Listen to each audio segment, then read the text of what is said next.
My earliest memories are like snapshots tinted with a melancholic blue. Dad appears as a figure in faded photographs tucked away in a dusty album before I turned 5. Mom, Mana, could be a storm cloud hovering over our tiny apartment. One moment, she'd be frantically scrubbing the kitchen floor, muttering about starting fresh. The next, she'd scoop me into a crushing hug, her grip so tight it left me breathless. These suffocating embraces, though rare, were the only displays of affection I craved. Mostly, I was a small shadow trailing behind her. She flitted about the apartment, her face etched with a worry that seemed to have a life of its own. Sometimes, when her worry lines deepened and her brow furrowed, she'd leave me with Mrs. Rodriguez downstairs. When Mom finally returned, the tension would crackle in the air like static electricity. She'd ruffle my hair with a distracted sigh, a gesture that felt more obligatory than loving. Then a fleeting smile would flicker across her face, a glimpse of the warmth I desperately craved. Mom started dating again. Alex, a man with eyes that crinkled at the corners when he laughed, entered our lives. Unlike the whirlwind that was Mom, he moved with a gentle calm. He treated me with a kindness that felt foreign in our tense household. One day, after a particularly humiliating incident with Jessica Miller and her puss at school, I found myself clinging to Alex on the couch, tears blurring my vision. "Why did he always pick on me?" I mumbled into his shirt. The familiar ache of loneliness constricted my chest. He knelt before me, his eyes reflecting a concern I wasn't used to seeing from adults. "They pick on you because they're insecure," he said softly, wiping away a stray tear. "They want to feel powerful by making others feel small." His words were a balm to my wounded spirit. In that moment, a flicker of hope ignited within me. Maybe, just maybe, things were starting to look up. But hope in my world was a fragile butterfly, easily crushed. Then came Lily, a tiny bundle of joy with eyes that mirrored Mom's. She arrived a year later, and suddenly, I was no longer in the center of attention. All the warmth, all the affection seemed to evaporate, replaced by a cold indifference. Mom's focus shifted entirely to Lily, leaving me to navigate the confusing world of childhood alone. At 14, awkward with braces, a permanent frizz halo around my head, and a knot of insecurity the size of Texas tightening in my gut, my mom's negativity towards me bloomed into a full-blown weed garden. Take picture day at school. Mom took the day off work to fuss over Lily's pigtails and pick out the perfect sparkly dress. When it came to my turn, a sigh escaped her lips as she rummaged through my closet. "Oh, nothing decent in here," she muttered. Of course, on picture day, Lily looked like a little princess, and I resembled a rumpled dandelion compared to her sunflower. Mom cooed over Lily's photo while mine got a cursory glance and a dismissive grunt. Alex, bless his kind heart, tried to be the positive voice in my life. He'd take me shopping sometimes, helping me pick out clothes that actually fit and flattered me. One day, after a particularly frustrating day with Mom, I found myself clinging to him, the need for comfort overwhelming. "Dad," the words slipped out before I could stop them. He froze, then a pained expression crossed his face. Mom appeared in the doorway, her eyes blazing. "You have one father, Elena," she hissed, her voice laced with venom. "And trust me, he deserves you." Her words stung like a slap. Alex, sensing the tension, awkwardly ruffled my hair. "Look, it's okay," he mumbled. "It's not okay," I choked out, tears welling up in my eyes. Lily, who had been watching the whole scene unfold with a somber expression, suddenly piped up. "Elaine's been bad again, Daddy." She took my candy without asking. 16. The land of first crushes, awkward dances, and a constant knot of nerves in my stomach. Dating, however, was a minefield in my house. Mom had a knack for sabotaging any potential romance before it even sprouted legs. Take Mark, for example. Tall, funny, with a smile that could melt glaciers. He was everything a teenage girl could dream of. After weeks of nervous texts and stolen glances, I finally gathered the courage to ask him out. He said yes, excitement bubbling in my chest, a feeling quickly replaced with dread at the thought of him meeting Mom.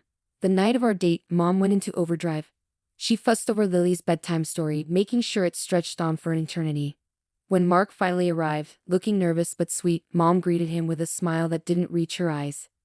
"Elena never cleans her room," she announced casually, as if discussing the weather. "You might find socks and pizza boxes under that mountain of clothes." My cheeks burned like they were on fire. Mark gave a nervous chuckle, but the awkward silence stretched like a bad joke. The rest of the evening was a disaster.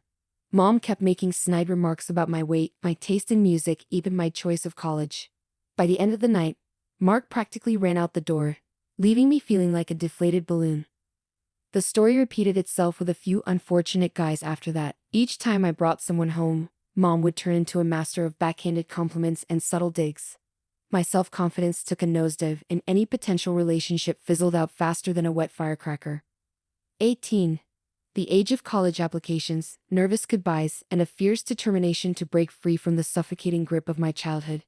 Senior year became my mission control, a strategic plan to launch myself into a world where Mom's negativity couldn't reach me. College applications became my weapon of choice. I spent hours hunched over the kitchen table pouring my heart and dreams onto those pristine white pages. Every acceptance letter was a victory, a tiny shard of hope chipping away at the wall Mom had built around me. Of course, she didn't make it easy. When I announced my acceptance to a university across the state, her reaction was a masterpiece of passive aggression. "Oh, Alina," she sighed, shaking her head. "So far away, how will we ever see each other?" It was a question loaded with guilt, but I wasn't falling for it anymore. "We can video chat, Mom," I said, my voice steady. "Besides, there are these things called airplanes." Alex, my ever-supportive anchor, was thrilled for me. "This is amazing, Alina," he beamed, pulling me into a tight hug. "I'm so proud of you." His words were a warm hug on a cold day. He may not have been my dad by blood, but he felt more like one than the man who walked out on us all those years ago. College was a revelation. Surrounded by people who didn't know my family, I finally felt like I could breathe. I blossomed in a sea of new experiences, challenging myself academically and forging friendships that felt genuine and supportive. 27, the land of adulting, paychecks that never seemed to end, and a tiny apartment that felt like a palace compared to my cramped childhood bedroom. Life, for the most part, was good.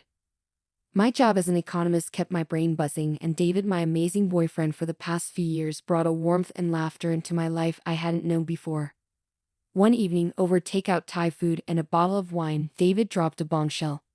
"So," he said, looking at me with that goofy grin I adored, "I think it's time we met each other's parents." My stomach lurched. Meeting David's folks was easy, a breeze even. They lived in a cozy house with a backyard that smelled like freshly cut grass, and they welcomed me with open arms. His mom, Sarah, practically smothered me in hugs, and his dad, Michael, spent the entire evening cracking jokes that had me snorting into my napkin.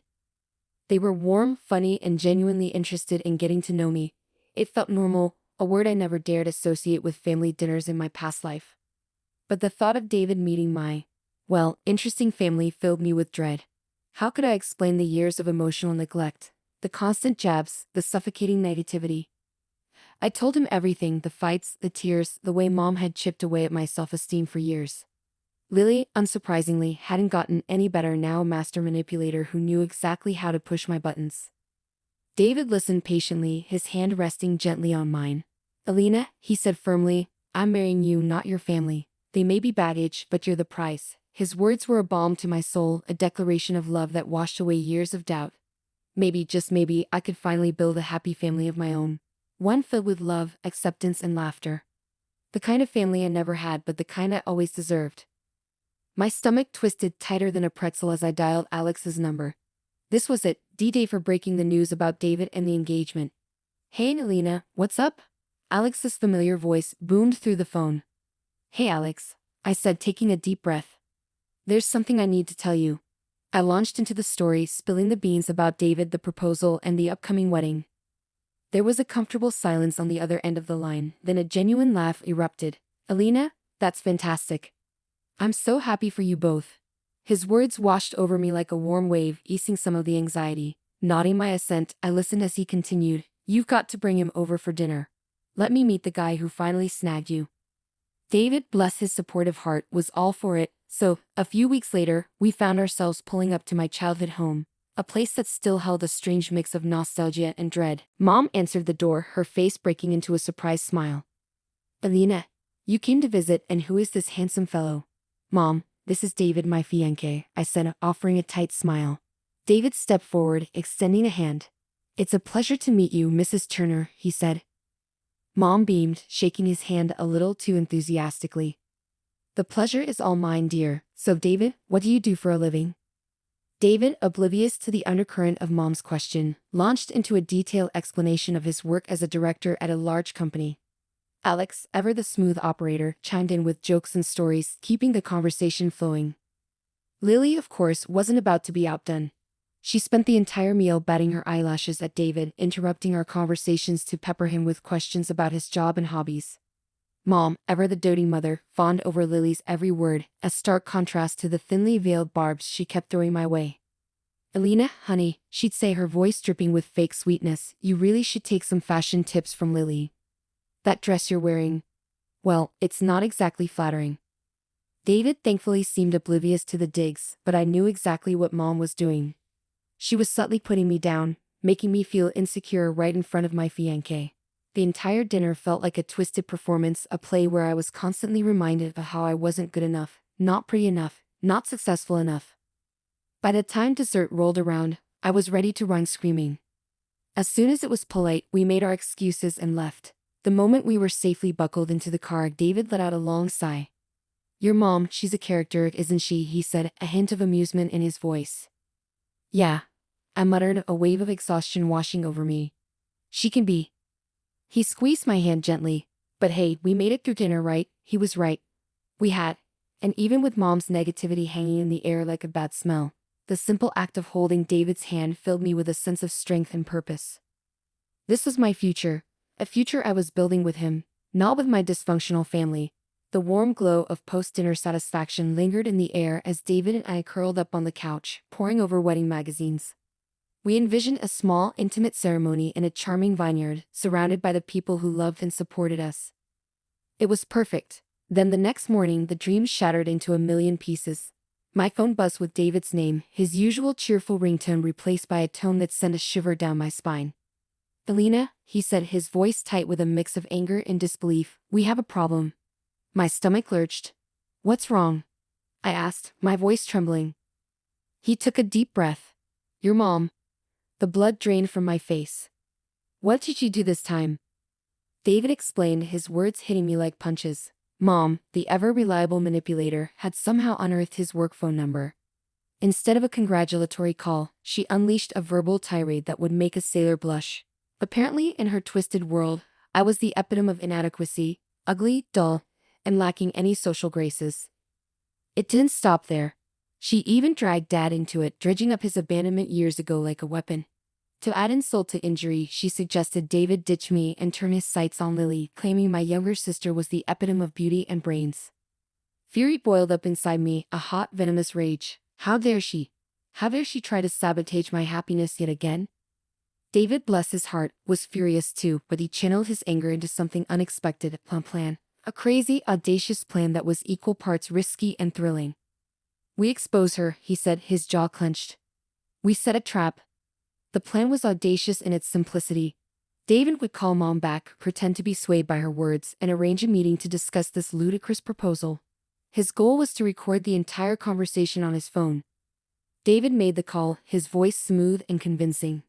Mom, completely oblivious to the web she was about to walk into, readily agreed to meet him for coffee. A nervous laugh bubbled up from my chest. This was it. Operation Momzilla takedown was a go. The outcome was uncertain, but one thing was clear.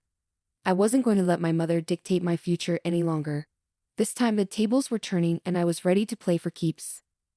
I decided to attend their meeting. The thought of confronting Mom, especially disguised as a stranger, sent shivers down my spine. But the anger simmering inside me, at her constant negativity and her attempt to sabotage my happiness, was a powerful motivator. Back in my comfy jeans and a worn-out t-shirt, I slipped into a corner booth at a bustling cafe across the street from our designated meeting spot. Thick black glasses perched on my nose completed the disguise, transforming me into a nondescript observer. Butterflies danced a frenetic jig in my stomach as I watched Mom saunter into the cafe. Triumphant smile plastered on her face. She spotted David at the pre-arranged table in a private room, her smile widening further. This was it. Operation Momzilla takedown was officially underway. David, bless his tech-savvy heart, had discreetly turned on the dictaphone on his phone. Meanwhile, I heard their entire conversation in the immediate vicinity. Their conversation started innocently enough, with David playing the part of the interested suitor. Then Mom, completely ignoring his phone, launched into her diatribe. You know, David, she began, leaning in conspiratorially, between you and me, Elena just isn't wife material. My blood ran cold. The woman who was supposed to be my mother, the woman who was supposed to love and support me, was badmouthing me to a complete stranger. She's, well, a bit simple, Mom continued, her voice laced with fake sympathy. Not very pretty either, if you know what I mean. David, to his credit, kept his face impassive, simply nodding along and murmuring non-committal phrases. Inside, I knew he must be fuming. But Lily? Mom's voice dropped to a conspiratorial whisper. Now that's a girl with potential. Smart, beautiful, knows how to handle herself in society. The audacity of it all. Lily, with her airhead personality and complete lack of work ethic, was apparently the epitome of elegance and intelligence according to Mom. The conversation continued, a masterclass in manipulation and deceit. Mom, blinded by her own delusions, even confessed to never loving my stepfather, claiming she'd only married him for his money. The woman had no shame.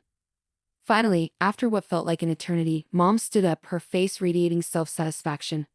Well, David, it was lovely meeting you. Think about what I said, she purred, patting his hand with a perfectly manicured nail as she walked out of the cafe. I could only shake my head in disbelief. So what now? I asked, my voice tight. David pulled me into a hug, his touch a source of comfort amidst the swirling storm of emotions. Now, he said, his voice firm, we expose her. The air crackled with tension as I walked into my childhood home that weekend. Mom's smile was a mile wide, radiating a smugness that set my teeth on edge. Elena, honey, you won't believe it, she gushed, the words tumbling out before I even had a chance to say hello. What's that, Mom? I'd asked, already bracing myself for a bombshell. David, she declared, her voice dripping with sickening satisfaction, decided to see reason. He's leaving you and marrying Lily. My heart did a little stutter, but I forced a smile. That's great, Mom. Really happy for them.